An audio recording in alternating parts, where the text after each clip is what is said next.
Now some thoughts on education for democracy. It would appear that democracy cannot exist with education, so we have to ask what type of education and what type of participation in education to support democracy, as well as vice versa. Teaching for deliberative democracy and critical engagement need to also be interwoven throughout the educational experience. In this video, I want to present a couple models of our research related to education for democracy, in particular emanating from the research project that we had entitled Democracy, Political Literacy, and Transformative Education that then flowed into the UNESCO chair.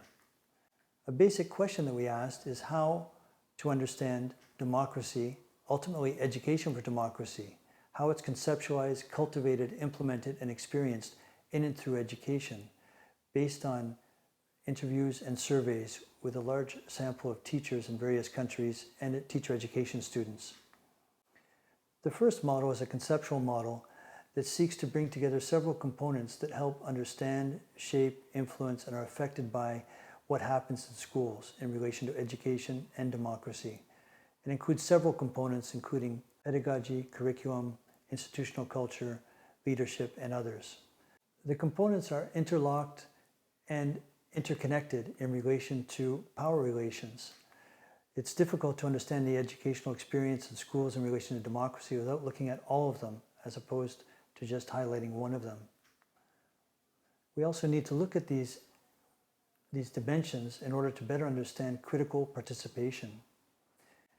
The second model looks at the integration of diverse stakeholders and interested parties, emphasizing the levels of intervention within the educational experience, the frames of analysis for comprehending, planning, and evaluating what is happening, the conceptual lenses that I just presented in the previous slide, the ways of knowing which help us to better appreciate the democratic educational experience and the desired outcomes.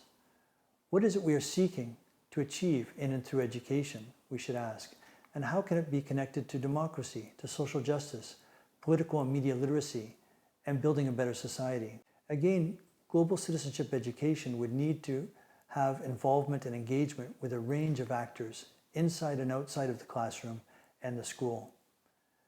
Now we'll turn to the thick-thin spectrum of education for democracy model. This is not meant to be a binary, fixed, stable model with fixed positions and judgments. It's meant to be a tool, an instrument, or a qualitative index to help us understand intentions, actions, plans, outcomes, and engagement with and for education and democracy. It could be used as a framework to present weaknesses and strengths, challenges and opportunities, as well as barriers and openings, dimensions, pitfalls, and ramifications of leadership, actions, and development of a culture for democracy.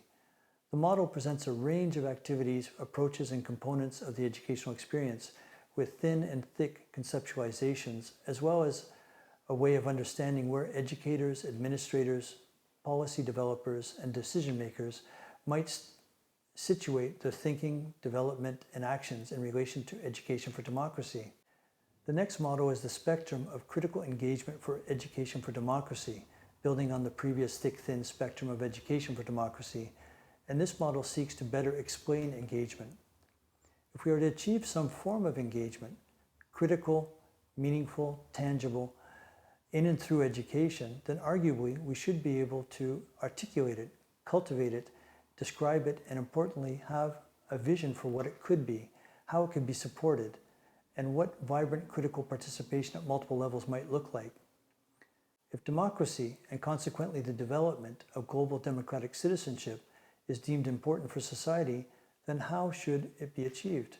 Are there specific courses, tests, outcomes, data collection points, measures, standards, events, milestones, and activities that could underpin the quest for this education for democracy? What role do schools, school boards, departments, ministries of education, governments actually play in relation to education for democracy? The model covers a broad range of nuanced phases. Each phase has a specific meaning, but also bleeds into the preceding and succeeding ones. The process of connecting the analysis, what's happening, why, how, where, what's included, documented, etc., is fundamental to understanding how democracy as well as Global Citizenship Education function.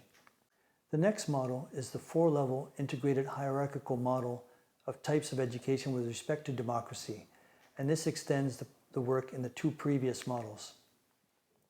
This model seeks to explain the diverse dimensions, ontological, praxeological, epistemological, and axiological, that encapsulate the varied approaches and experiences, outcomes, and realities of how democracy is viewed, understood, practiced, and explored within the educational context. Again, there are thin and thick contours to each of the dimensions presented. The model seeks greater conscientization, critical engagement, political literacy, and transformative education. The next model is a synthesis of the hierarchical model of types of education.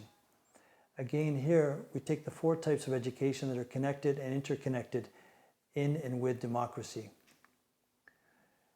Think back to when you were in school, or if you're still in school, how did you learn about democracy, to engage with democracy, to construct, critique, and deconstruct knowledge, and how to pursue and cultivate democracy? Were there educators critically engaged, open, inclusive, and predisposed to unraveling the power relations that are imbued in the educational project? I do want to make clear that I'm not seeking to diminish the role played by teachers here. On the contrary, I want to support them as much as possible. The last model, the complexified aligned education for democracy model with theoretical dimensions, further elucidates some of the threads that were presented in the previous model. In this model, we're seeking greater reflection, introspection, engagement, conscientization, and effort, formal as well as informal, and explicit as well as implicit. They're all required within the educational and societal experience. To conclude this section, I want to refer to Paulo Freire, a great influence of ours in our research project, the Brazilian educator and philosopher, who put it quite concisely: education does not change the world. Education changes people. People change the world. In the next section, we'll link education for democracy and global citizenship education.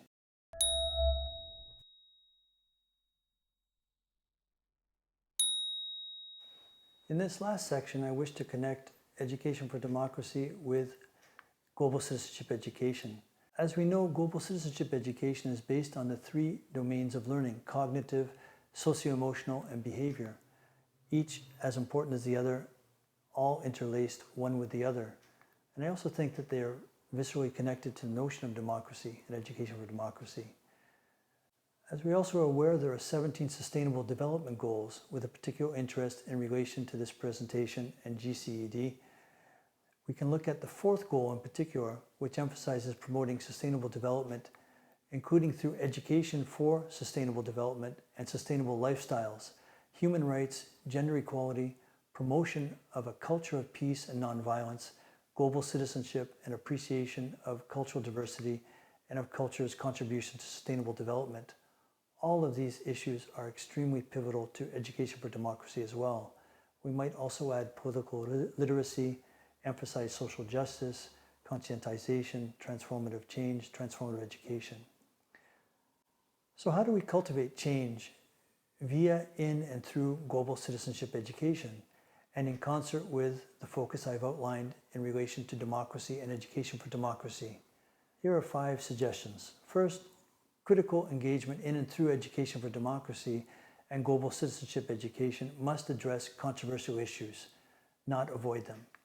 Second, the cultivation of democracy should be a central concern for both of these domains.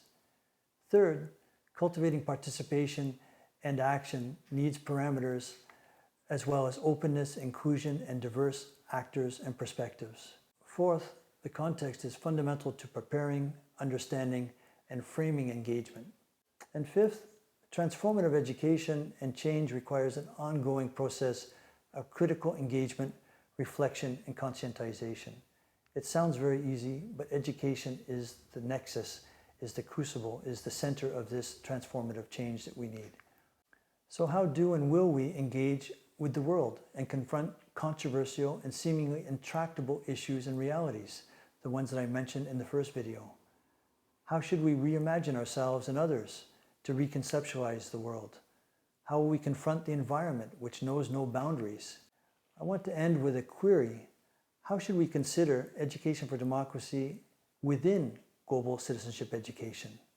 How should the two concepts engage with one another so as to build, support, and cultivate critical engagement that is pivotal to both? And how can global citizenship education become transformative, not passive? And how can it underpin transformative education? The upside is that we have a great deal of power to structure and restructure our human relations, as well as the relations we have with all species in the environment. Social inequalities are not a necessary component to the human condition. The nexus or critical linkage in the equation is, of course, education. What kind of education? As our colleague Joel Westheimer at the University of Ottawa has so saliently asked, what kind of education do we need to prepare people, especially young people, for democracy, to prepare them to build more sustainable development, more critical engagement, more meaningful democracies? To end on a very positive note, there is a tremendous humanity embedded within people, and many of the wounds that plague humanity can be reversed, diminished, countered, and rectified. To do so, it is clear that global citizenship education will need to play an important role in changing attitudes, behaviors, and actions. And I'm hopeful that education for democracy will also be helpful in critically seeking to reimagine democracy and engagement. This will require going across boundaries and raising difficult quandaries, and perhaps engaging with social movements and involving civil society. But global citizenship education is the means to develop a greater conscientization and more development in relation to the issues that plague humanity.